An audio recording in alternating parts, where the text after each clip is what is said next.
Good morning, guys. Well, spiritual experiences, isn't it? They can be amazing, and however, some people they get very frightened, and so I don't really want to go there. But you want to go there. So I think the best way I can do is explain the spiritual experiences that I have, the good ones and the ones that frighten me. But then I realized that it was worth going. So things always happen to me. Like I remember once I went to a living room. It was winter, snowing, and my cats were around, and suddenly this huge butterfly, really vibrant colors appear, flying around me. I was asking for a sign, and then she just disappeared. So those are beautiful things. The amount of things that they move things from my house to feng shui things and change the energies. But I got used to it. Those things don't frighten me. It's just how the spirit world. Obviously, they're looking down on a virtual reality game. They can, type in whatever appear, disappear. So that's how it is. I had, for me, the most incredible spiritual experiences have been when you leave your body and you go flying. They're brilliant because suddenly you leave the spiritual body and you are on your quantum being, and it feels absolutely amazing. Some people have trained for years and they're able to do it at will. I haven't done that training. I don't see the need to do it. It just happened when it happened. So I trust the source that it happens at the best possible time when I need to go flying. But I remember once I left my room and I was going flying, and I thought, look, I could just, go and sneak and look around and, people. I thought, that's wrong. What I want to do is just fly and enjoy my freedom as a spiritual being. And I remember once I was flying around and I sat down on top of a train. Obviously, it was nighttime, nobody was seeing me. I was a spirit, and I was just there sitting down. The train was going quite fast, and all the breeze. It was just amazing. And then I came back home. But before I went flying, I was targeted by the shadows. They were trying to pull me down, so I had to be very, very, very speedy. That they didn't grab me down. I think one or two succeeded, but the rest of the times I always succeeded and I won and I went flying. And it's so good because it gives you that frequency of your connection with the source that you do want to experience. And then another thing that I've done is going through a tunnel of light, isn't it? You just boom, boom, boom, you go somewhere and then you move, you come down. It's like you were going through, I don't know, that vein and artery is really weird. You zoom really fast and then you come down. So something has happened, some kind of healing. So many times they came in the nighttime and I could feel them like unblock it. You remember once I had I didn't know I had a lamp there, but it's like boom.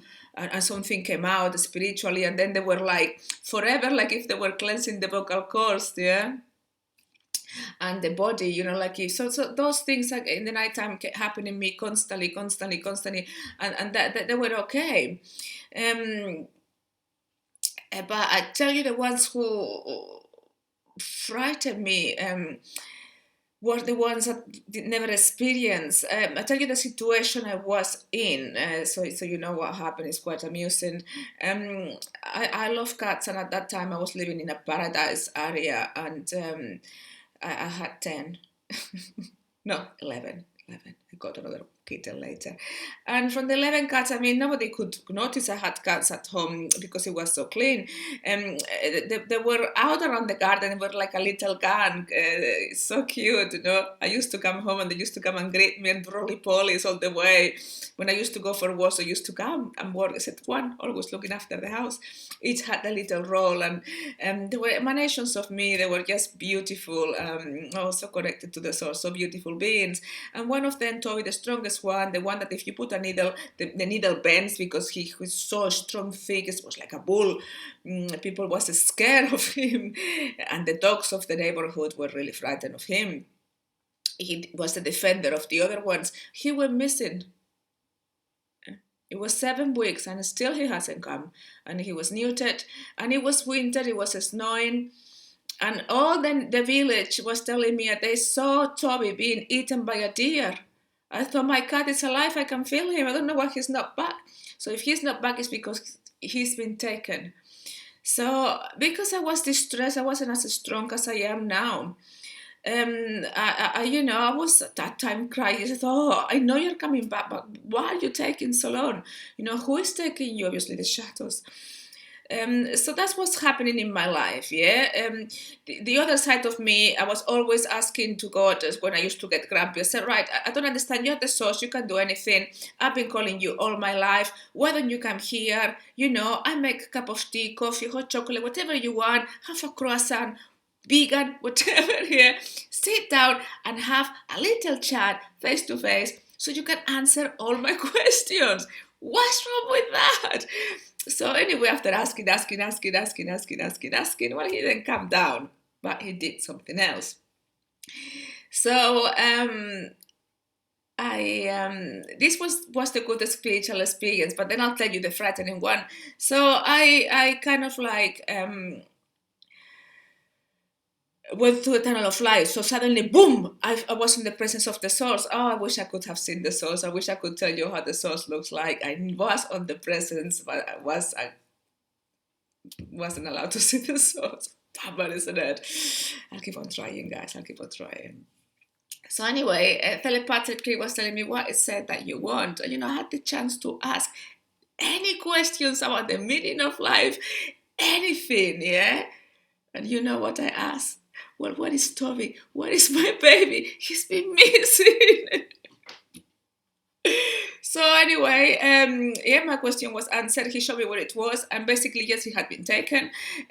He was on a extension patio with another cat.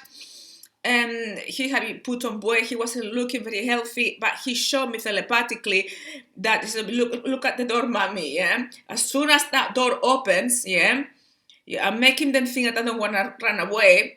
He put on weight on purpose just to fill up his, his body for the journey, because he was about 2 to 3 days away from home walking. So to me, as soon as the door is open, I run away and come back to you. So, oh my God. And then boom, I went back and I was so grateful. I thought, oh, thanks God. So because I was so relieved that Toby was able to telepathically communicate with me, and he was, bless his soul, showing me how he was going to come. He was putting his little head over the stairs. So that communication was free. So I was very grateful. But then after a few days, it daunted me. See, I can't believe I just been to the source, asked me what question I could have asked anything. I knew deep inside Toby was coming back. However, I asked him where Toby is. So I went back to the source talking. I said, look, I'm really sorry. I'm so grateful you told me where Toby was. But, can you take me out there when my cats are not missing and anything is okay in my life? So I can ask you the right question. Anyway, 2 weeks go by, 2 or 3 weeks go by, and it happened. And this time it was completely different. Usually I just went to a tunnel of light. But this time it wasn't. It was a hand telling me, come, Amor, come. And I was, ooh. Who are you? I got spooked out, so I couldn't. Fear got hold of me. I couldn't go. I just couldn't. And then the hand said, like, okay, don't worry, and left. And then when the hand left, I was so upset. The fear got over me, and as I wasn't able to go, and then it was me talking to the source. Okay, I'm really sorry. If you come again, just please come again. This time I'm not gonna be fearful. I'm just gonna go. Please let me ask you little few questions. Get me to your presence again. It happened 3 weeks later. The same hand came, and this time I went for it. It obviously wasn't physically. I wasn't sleeping. I was just lying down in bed. The hand came. I could see it with the third eye. I left my body and I started walking a beautiful path going up. Like doing like this, like up a mountain going up, and it was lit with candles. So beautiful. It's like it wasn't black and white. It was like yellowish, brownish, black and white. I don't know. It was beautiful. So as I was walking up, one of the spiritual helpers or angels was telling me, Amor, ask the source whatever it is that you desire, because you've been granted a wish. I was okay. I wish I could ask for more wishes, but obviously that's never happened, isn't it? You can only ask one wish. Okay, which one? And on one side was telling me, obviously, self-sabotaging, the evil within was telling me, asking lots of money to win the lottery, lots of money, be a millionaire, billionaire. And suddenly, I thought of Solomon, who was offered everything by the source, and he said, no, I asked for the higher wisdom, because he knew the higher wisdom was going to give him all. So I asked for that. But in my way at that time, because I was very spiritual teacher, very much into reading cards and doing my own cards and stuff, um, I said I want to be a high priestess, which a high priestess for me was somebody who held all the wisdom and was able to awaken, that was fully enlightened, reach destination, and was able to be the spiritual teacher of many, help awakened and masses, like write books and help masses awaken. Surprise, surprise, years later, guys, here I am, so wish granted. Yeah, wish granted. The source always, grant all your wishes. But yes, that spooked me out. And some others, when they came like this, and thinking, oh, are you the source? Are you the shadow? But we are protected. You just need to go for it. If you get scared and block it, and you're blocking awakening, guys, you need to just be really, really strong here and realize that you can do this, like I did. The only reason that this is scary, guys, is because you've never experienced it before. But yes, I've got two very good videos coming. One is about shadow boxing, which is what they use when you begin to awaken, and the other one is about the first awakening that the source is going to do, and how he is or she is preparing the human race. So amazing videos coming, guys. So hope you keep on watching it, you keep feeling it spiritually, and you align and make the right choice. Till next video, guys. Goodbye.